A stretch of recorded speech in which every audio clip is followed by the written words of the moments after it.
Hi everyone, it's Dr. Ramani. Welcome back to this YouTube channel on narcissism, narcissistic relationships, and healing from narcissistic relationship. So let's talk about this idea. That's a big one that comes up. How do you learn to express your needs? Forget about expressing your needs in a narcissistic relationship, but the ability to do it gets taken away. Let's talk about this in a very different kind of a way today. So folks, let's face it, and any one of you who's been through it knows this, is that one of the most difficult things to do in a narcissistic relationship, and an ability that gets taken away in a narcissistic relationship, is to be able to express your needs. So let's start with childhood narcissistic relationships.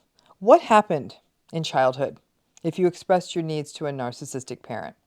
I'm willing to guess that they were shamed or silenced or resented, and over time, you started to associate the expression of needs with guilt.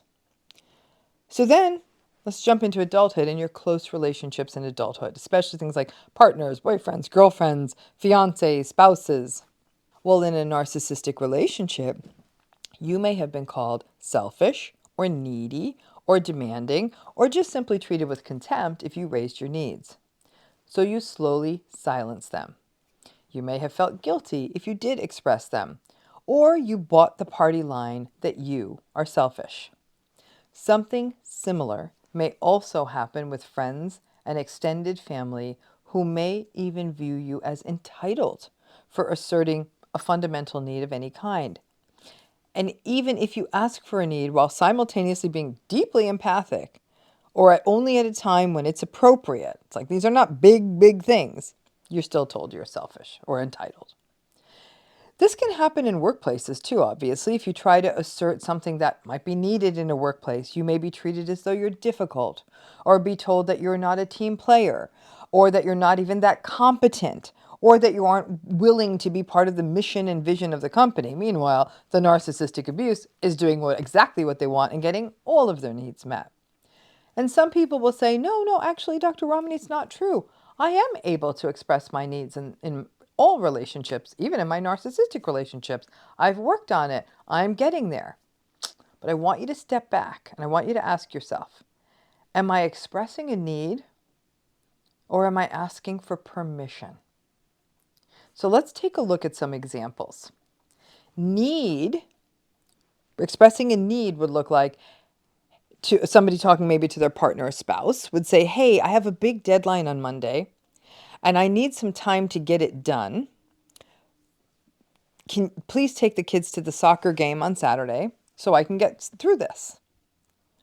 Asking for permission would be, ugh, I'm so sorry to even ask this. Would it be okay if I worked this weekend? I know it's a pain because it means you have to take the kids to soccer, but would it be okay? Would you be okay with letting me get some work done? And don't worry, I'll keep them busy the rest of the day. Let's try another example. Expressing a need would be telling maybe a family member, I may not be able to stay at Cousin Mary's wedding until the end. Turns out my sitter has to leave at 9 o'clock, so I'm going to bring my own car, and then I'm going to set it up with Tom to bring you home at the end of the wedding so if you want to stay later, you can.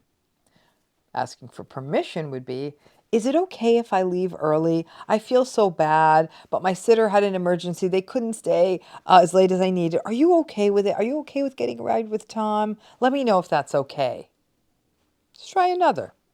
Expressing a need would be, it seems like we can do this meeting by Zoom today. It's pretty straightforward, and then we'll be able to get the feedback to the client before the end of the day. Asking for permission, asking for permission would look like, hey everyone, is there any way we could do Zoom today? I feel bad. I know you're so burned out on screens, but getting everyone into the main office is so involved. And I know I'd be so grateful if all of us didn't have to make the drive. Is that okay? Are you sure you're okay with that? Reflect on those and maybe think of even some of the ways that's showed up for you. Even though we think we're asking for a need, when we turn it into asking for permission, what are we doing? We're often asking for reassurance. Is it okay that I'm asking for this? In most cases, you aren't asking for much. A few hours on a Saturday and asking a parent to be a parent, preparing a person, setting up a different ride for someone to take home, or to do a Zoom meeting that may actually be more convenient for multiple people. The tension created by narcissistic relationships, though, can make it so we are often rolling up to every encounter we have with our hat in hand. This doesn't mean that asking for a need to be met is meant to be a demand. We must have this meeting by Zoom. Nobody wants to drive in. It doesn't mean you're leaving people in the lurch. You did set up, for example, the other ride. You talked to Tom to take the family member home. The other parent is, in fact, the children's parent. And while they may want to go on their 10-mile run, taking children to a soccer game isn't a hardship. Now, asking for permission often means that we believe if we ask them for permission, they may get less angry at us, right? Because you're letting them know, I took care of everything. It's all set. It won't be that bad. So you're still doing all of the work. And you're also still giving them the power, asking them if it's okay. But we have this idea that if they're okay, then everything will be okay. Let's face it. If the other person wants to take their 10-mile run or their bicycle ride or whatever, play tennis, doesn't matter how you ask it. They're still going to push back on the soccer game, whether you ask for permission or put it out there as a need, because that's the issue with needs. Our needs may not always be met. And in a narcissistic relationship, you have the double problem that your needs will be shamed or contorted and guilted. So be prepared for that. Asking or even suggesting a need doesn't mean you're going to get it met, not with anyone, even with healthy people. That other parent may have already had an appointment they actually couldn't break. The family member may not necessarily be comfortable driving with Tom. The company may have a requirement that the meeting be done in person. You may not have known that.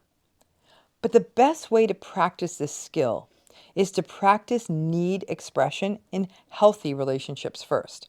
Unfortunately, narcissistic relationships, especially when they're long-term, they train us to sort of universally walk on eggshells. So even with our chill, cool friend, we may do this like, I know it's difficult and I know you don't want to drive another 15 minutes, but I just found out I have to work late. So if we could move the restaurant to closer to my office, then we could start at 7:15, which I know you wanted. But I get it if that doesn't work. Could that work? Is that okay?